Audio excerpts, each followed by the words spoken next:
ကျွန်တော်ငယ်ငယ်တုန်းကဆိုရင်ကျမ်းပြင်မှာလဲအိမ်နေနောက်နေ့ငါဘာဆက်လုပ်ရမလဲဆိုတာမျိုးစဉ်းစားရတာမျိုးတွေအများကြီးကြုံမှုသလိုတင်းမောမှာလှုပ်ရှားတော့ကလည်းငါတကယ်လို့သာမရခဲ့ရင်ငါဘာဆက်လုပ်ရမလဲဆိုတာပြန်စည်းစရာလေရင်ကားအောင်မရှိဘူးရှင်းပြောရင်တော့ overstay တဲ့နေပြီးရင်ချိန်တန်ရိုက်ခံဒါပဲရှိရင်ဆိုတော့ကျွန်တော်တို့ကဟိုပေါ့အစိုးဆုံးအချိန်တွေကိုအများကြီးကြော်လာပြီးတော့မှဖြတ်လာဒါနဲ့ကျွန်တော်ထင်တာတော့ဟိုပေါ့နော်စိတ်ပဲပေါ့ကိုယ်စိတ်ကတီတီငြိမ်ငြိမ်နဲ့ဒါကိုဘယ်လိုကြော်မလဲဘယ်လိုစဉ်းစား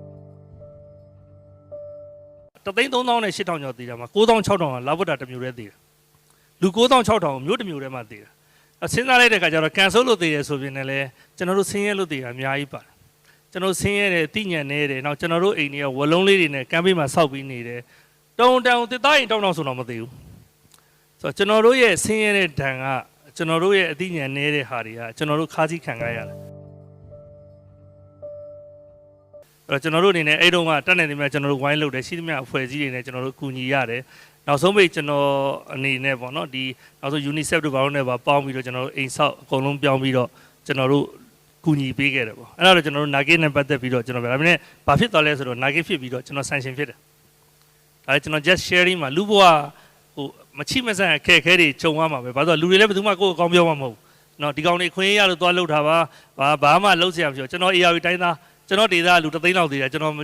ယ်လို့မှပြစ်မထားနိုင်ဘူးကျွန်တော်လုံနိုင်တာသွားလှုပ်တယ်လုံနိုင်တာသွားလှုပ်တယ်ကျွန်တော်လှုပ်တာလှုပ်ပေးတယ်သို့တော်လည်းကျွန်တော်အဲ့ဓာတ်ပုံတွေမှာတော်တော်များများရဲ့လူကြီးပုံတွေနဲ့ကျွန်တော်တို့ပုံတွေတွဲပါတဲ့အတွက်အဲ့ဒါတွေပုံမှာကြည့်ပြီးတော့နိုင်ငံတကာ H ကိုဝင်လို့မရဘူးဒီလူတွေကြောင့်မလို့ဒါတွေဖြစ်တယ်ဆိုတော့အဲ့ဒါနဲ့ကျွန်တော် sanction ဖြစ်တယ်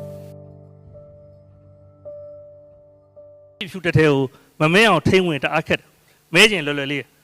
ဆိုတော့အဲ့ကိုကထိမ့်သိမ့်ရမယ့်ဟာတွေအကုန်လုံးရနိုင်တယ်များထိမ့်သိမ့်ရနိုင်တယ်များလို့အဲ့တော့ sanction ဖြစ်ပြီးကျွန်တော်တနေ့မှတော်တော်များများကျွန်တော်အိတ်မပြောဘာလို့ကျွန်တော် international မှာကျွန်တော်ကအဲ့အချိန်မှာစဝင်နေပြီအဲ့တော့ sanction ဆိုတဲ့ဒဏ်နဲ့ international မှာ email မရှိအဲ့တော့ကျွန်တော်က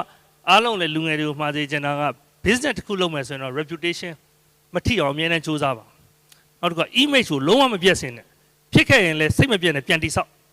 နော်ဘလို့ဖြစ်မရရအောင်ပြန်တိဆောက်မထူးကွာဖြစ်ချင်တာဖြစ်ဆိုတာမျိုးအင်းကြီးကျွန်တော်အနေနဲ့ပြောတာတော့ reputation ကောင်းအောင်လုပ်ဖို့ဆိုတဲ့ဟာမှာကိုဘလောက်ကောင်းအောင်လုပ်ပြနေလဲ condition ကအခြေအနေမပေးဘူးဆိုရင်လည်းမရဆိုတော့ဒါပေမဲ့ကျွန်တော်ကတော့ညီညီမတို့ပြောချင်တာကတော့ဘတော့ဖြစ်နော်ကျင့်ဝင်သိက္ခာနော်နောက်တစ်ခုကတော့နာမည်ဘရောမှပါမသွားစေနဲ့ပတ်စံပြန်ရှာလို့ရတယ်နာမည်ပါသွားရင်ဘလို့မှပြန်လုပ်လို့မရဘူး